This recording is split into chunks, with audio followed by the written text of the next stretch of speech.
আসসালামু আলাইকুম। তৃতীয় শ্রেণীর সুপ্রিয় শিক্ষার্থীবৃন্দ, আশা করছি তোমরা সকলে ভালো আছো। গত পর্ব পর্যন্ত আমি তোমাদের গণিত বইয়ের 46 নম্বর পৃষ্ঠা পর্যন্ত আলোচনা করেছি।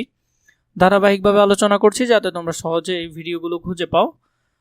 আমাদের চ্যানেল প্লেলিস্টের মধ্যে তোমরা সবগুলো ভিডিও ধারাবাহিকভাবে পাবে। বইয়ের যে কোনো বইয়ের প্রতিটি পৃষ্ঠায় নিয়ে আলাদা আলাদাভাবে আলোচনা করছি যাতে তোমাদের খুঁজতে কষ্ট না হয়। এছাড়া যদি তোমাদের আরও অন্যান্য বইয়ের ভিডিও প্রয়োজন হয় সেটি আমাকে কমেন্ট করে জানালে হবে, আমি তোমাদের জন্য ইনশাআল্লাহ সেটি রেডি করব।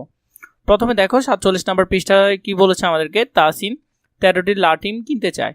প্রতিটি লাটিমের দাম 8 টাকা হলে তার কত টাকার প্রয়োজন? তাহলে 13কে 8 দিয়ে গুণ করতে হবে। একটার দাম 13 টাকা, তাহলে 8টা প্রয়োজন তার। তাহলে একটা লাটিমের দাম যদি 8 টাকা হয়, 13টা লাটিমের দাম হবে 13 গুণ 8, মোট কত টাকা? 104 টাকা।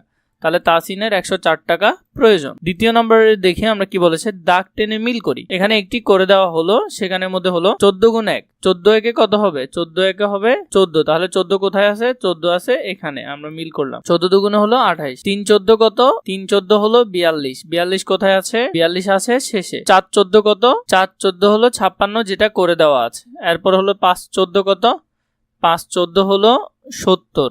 70 এখানে কোথায় আছে? 70 আছে এখানে। 6 14 কত?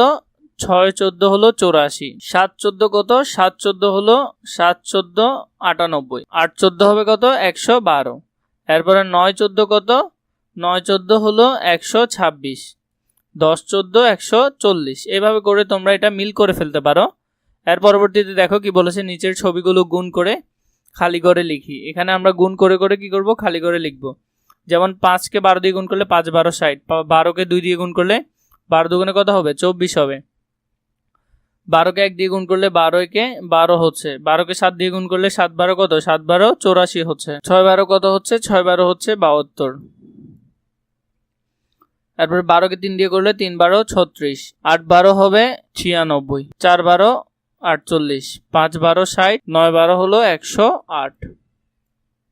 এখানে 13টা আছে। 13 দুগুণে কত? 13 দুগুণে 26। 13 একে 13। 3 13 39। 4 13 কত হবে? 4 13 হবে 52। এরপরে হলো কত? 5 13 কত? 5 13 হলো 65। 6 13 হলো 78। 7 13 হলো 91।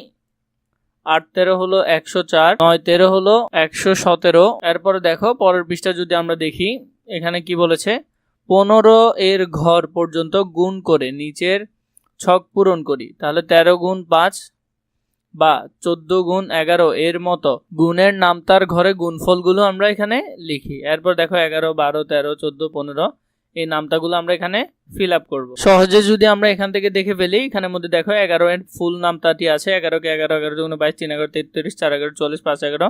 এভাবে করে 15 পর্যন্ত তোমরা নামতাগুলো এখান থেকে চাইলে বরাট করে ফেলতে পারো বা কালেক্ট করে ফেলতে পারো। এর পরবর্তীতে আসো, পরবর্তীতে এখানে কি বলেছে দেখি। পরবর্তীতে এখানে বলেছে কি, একটি আনারসের দাম 20 টাকা। যদি তুমি 4টি ক্রয় করো তবে এর দাম কত হবে? তাহলে একটার দাম যদি 20 টাকা হয়, 10 টাকা 10 টাকা, মোট 20 টাকা। এরকম আমাদের কত লাগবে? এরকম আমাদের 4টা 20 টাকা লাগবে। তাহলে 20 20 20 20। তাহলে 4 20 কত হয়? 4 20 হবে 80। এখানে দেখো 2 গুণ 4। 4 দুগুণে কত হয়? 8।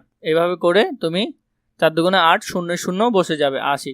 20 সংখ্যাটিতে 2টি 10 আছে। উত্তরটি হচ্ছে 8 দশক। কাজে 4টি আনারসের দাম কত? 80 টাকা। 1 নম্বরে এখানে কি বলেছে দেখো, 30 গুণ 5কে কিভাবে হিসাব করা যায়? 30 গুণ 5কে কিভাবে হিসাব করা যায়? 3কে 5 দিয়ে গুণ করলে কত হবে? 3 5 হবে 15। 15কে যদি আমরা 10 দিয়ে গুণ করি তাহলে হবে 150, কারণ আমরা 10 গুণ বাড়াচ্ছি এখানে। এর পরবর্তীতে দেখো গুণ করি। গুণ করি যদি আমরা করি, এখানে উপরে হলো কত? 20 আর নিচে হলো 3।